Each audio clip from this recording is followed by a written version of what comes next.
This video is brought to you by SyncWire's Unbreakable Lightning Cable. Hey guys, this is Sam, and today I want to talk about battery life in iOS 11. A lot of you have been interested in running the beta of iOS 11 on your devices, whether it be the developer or public beta, so I wanted to talk about my experience with running iOS 11 Beta 3 on my daily driver.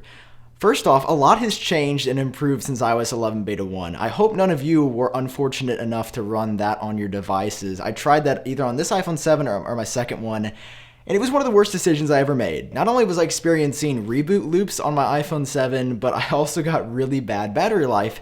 In iOS 11 Beta 1, that device would not last more than a half of day on a good day. It was just bad, and that's okay because that's a beta, and the whole reason battery life was so bad in iOS 11 Beta 1 is because Apple added a lot and they didn't optimize anything. The whole point of the other iOS 11 betas, 2, 3, 4, 5, and so on, is to make battery life good again. But I took the plunge and put iOS 11 Beta 3 on my daily driver and was expecting the worst. I didn't know how much it had improved or if it was going to be better, but ever since I've been running it, I was pleasantly surprised. In iOS 11 Beta 1, it was really bad. iOS 11 Beta 2, it got quite a bit better, but from Beta 2 to Beta 3, it feels really close to iOS 10. Now, take that with a grain of salt. Keep in mind, everybody's usage of their phone is going to be a little bit different. How I use my phone and how often I use it might be more or less than you use your phone or don't use your phone. So here's a few screenshots of data that I captured with some quote-unquote hard evidence of how my battery life has been. So I took this screenshot when I was at 55% battery. I was using the phone for roughly 3 hours, 2 hours and 47 minutes to be more specific, and then it was in standby for about 7 hours.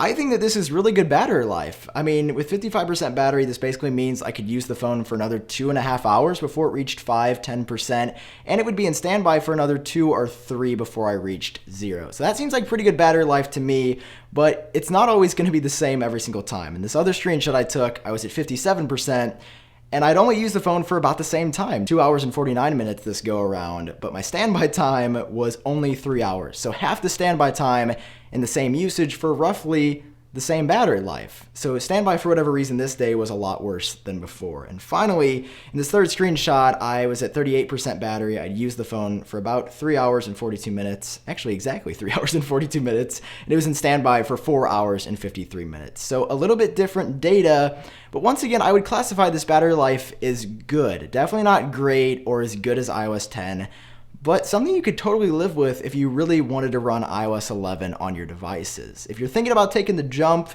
you're going to lose battery life, but definitely not as much as you might think. Now, the other part of this story is how you charge your devices, and the best cable I've found so far is SyncWire's Unbreakable Lightning Cable. As you may have experienced firsthand in the past, Apple's lightning cables are not the most reliable. It seems like they fray after just a little bit of use, and while that's never been the case for me, I've seen countless photos of messed up lightning cables. So SyncWire set out to make a cable with unrivaled durability and flexibility, and that's exactly what they did. This thing features plastic that is 40% stronger than Kevlar, and I'm not sure how they did it, but they made it happen, and also features a lifetime warranty. So whether this cable gets blown up by a rocket or you spill some coffee on it, it's covered and they'll send you a new one for free. I've really enjoyed my time spent using this cable. It's by far the best lightning cable that I've ever touched. So if you guys want to check it out, I would highly recommend visiting the link down below in the description. If you guys enjoyed this video, make sure you hit that like button down below, and of course hit subscribe if you want to see more videos on iOS 11 in the future. I've been Sam, hope all of you are doing great, and I'll talk to you later.